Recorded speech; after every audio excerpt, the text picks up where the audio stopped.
국세청이 올해 종합부동산세 고지에 앞서 합산 배제 또는 과세특례 대상 부동산을 신고받고 이를 정기 고지에 반영하기 위해 27만여 명에게 신고 안내문을 발송했는데요. 종합부동산세 합산 배제 부동산 신고 안내 지금 시작합니다.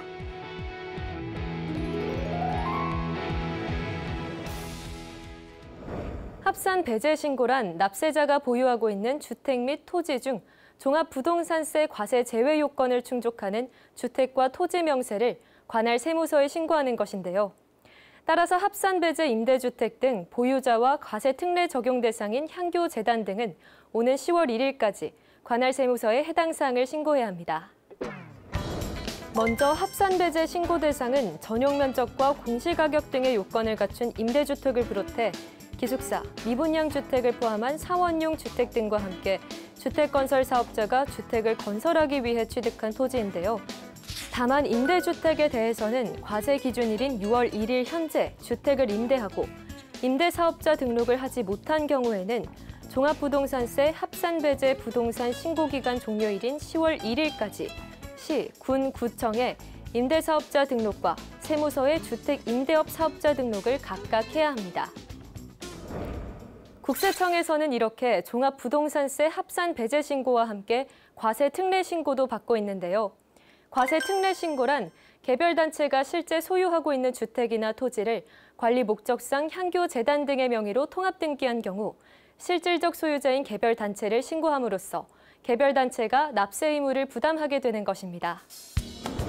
따라서 과세 특례 신고 대상은 실질적으로는 개별 향교나 개별 종교단체가 소유한 부동산이지만 명의는 향교재단이나 종교단체로 등기된 부동산이며 개별단체를 실질 소유자로 신고하면 해당 부동산은 향교재단 등의 과세 대상에서 제외하고 신고된 개별단체에게 종합부동산세를 부과하게 되는데요. 이때 신고는 향교재단 등에서 일괄로 하면 되고 개별단체는 별도로 신고할 필요가 없습니다. 특히 올해는 매입임대주택과 건설임대주택에 대한 합산 배제 임대기간 요건이 강화됐죠.